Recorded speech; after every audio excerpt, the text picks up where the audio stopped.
Continuing on yesterday's project, this is building the Heltec Wireless Tracker with the enclosure and the built-in battery, and today we are installing the firmware.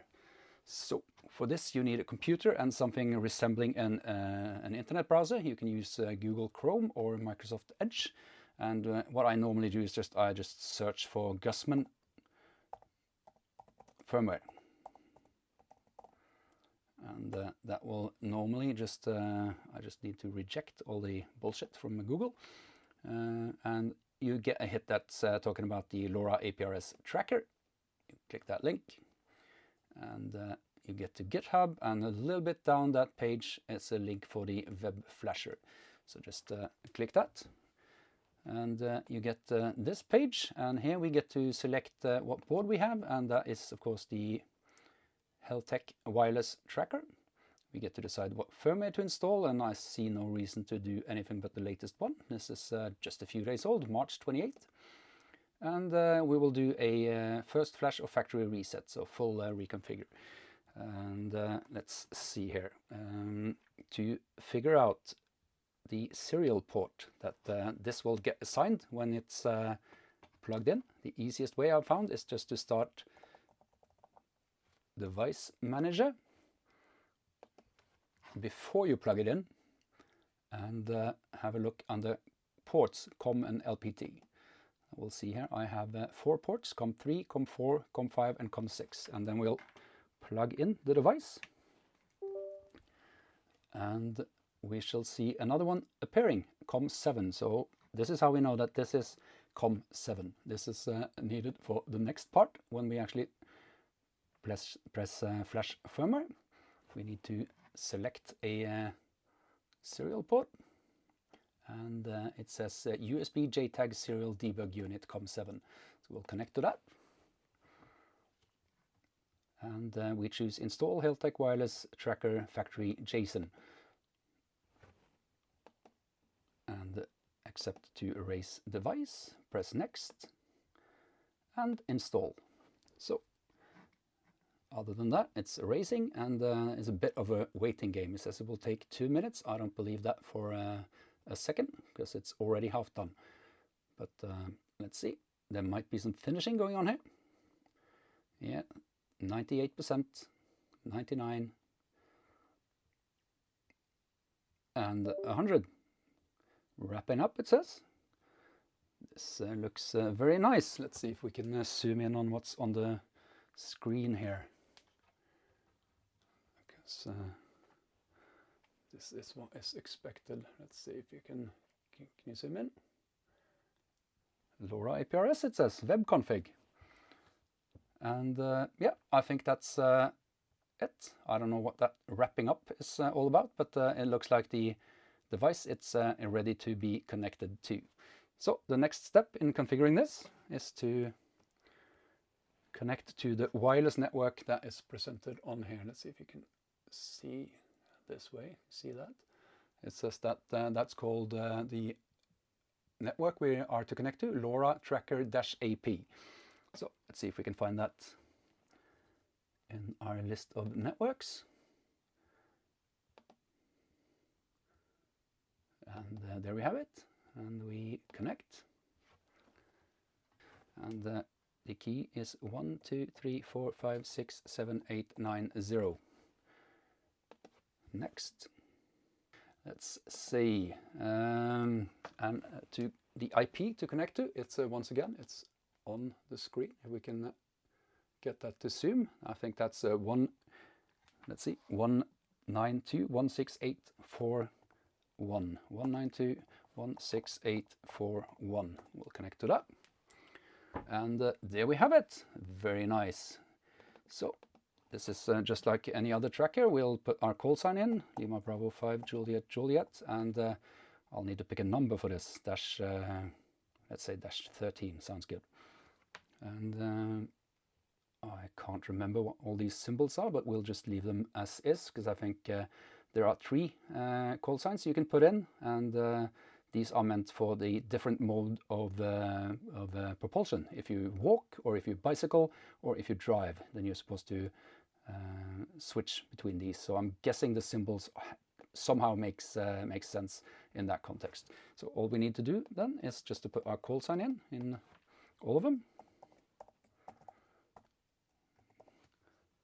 And the final one. There we go, and we allow smart beaconing, and we can see the first is for human, runner, the second is for car or motorcycle, and the last is for bicycle, medium speed, fast speed, slow speed, fast speed, and medium speed. Next up, the station config. This tells us how often to send the comment and how often to just send the position. I think yeah, we could probably get away with sending the comment every 5 position, and I think also yeah, wide 1-1 should be a plenty good path for tracker. Fixed beacon rate 15 minutes. I think that's the lowest it will allow. Standing update time 15 minutes. I think that's the same. And it says send encoded altitude instead of velocity plus course. I think altitude should, it's a fun metric to have, so we'll send that instead. We will not disable GPS. And let's see, the display show symbol, that will show the symbol of either the runner or the bike or the car. So I think that's useful. We'll not enable eco mode at this time. Maybe we'll do that later. We'll leave all the rest of these values as is. And we get to LoRa, and these are the, I've discovered, these are the LoRa frequencies for the first one, which is the default. It's for the EU and most of the civilized world. The next one is for Poland, and the last one is for the UK. So I will leave them in there. That means I can change frequency and spreading factor and coding rate from the menu on the tracker.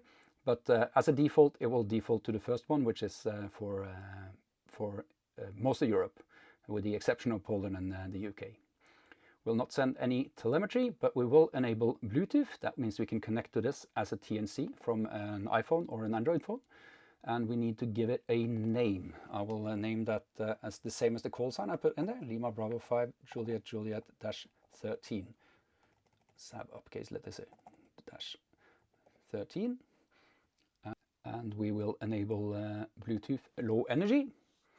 And we will enable, I'm really not sure what the difference is between use KISS or use TNC2. I will leave that as disabled and use TNC2, and we'll figure out if that's what it takes to use it from the different application that I normally use. Let's see, battery information. Send battery voltage in GPS beacons. That's actually a fun thing to do when you run battery operated. So we'll put that in there. Send voltage as encoded telemetry. Why not? That just means it's going to take up less space and be parsable for anything that automatically decodes APRS packages. Force sending voltage info on every GPS beacon. I don't see any reason to that. Monitor battery voltage and power off sleep if low. That sounds like a very good idea, especially with a lithium battery in there. And the protection voltage of 2.9 volts sounds really sensible. Let's see, notifications. I don't think I want any of that. And as far as I know, there's no LEDs nor beepers in this thing, so we'll leave that alone. PTT trigger is not needed. WinLink password is not needed. And this is the password for the wireless access point that you can use to reconfigure it like we're doing now. This is, of course, then 1, 2, 3, 4, 5, 6, 7, 8, 9, 0. But the access point is not normally enabled. After you configure it the first time, it's not normally enabled, so you have to go into the menu and enable it again if you want to configure it. I think that should be it, so let's try and save it and see if that works.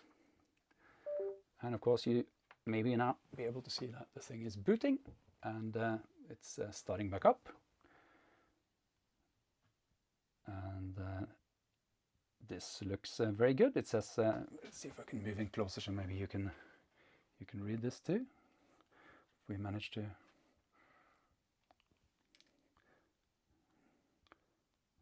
And we can see now it's actually picked up my iGate here at home. At last RX is a Lima Bravo 5 Juliet Juliet 1. That's my iGate at home beaconing. So it actually picked that up even in the basement. That's very nice.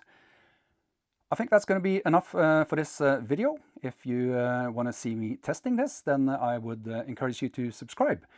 If you like this sort of video, please give me a thumbs up. And if you have any comments as to what I did, what I should have done differently, or well, basically anything else, leave a comment below the video. I always try and respond to every serious comment.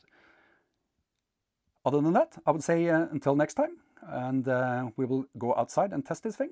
7-3.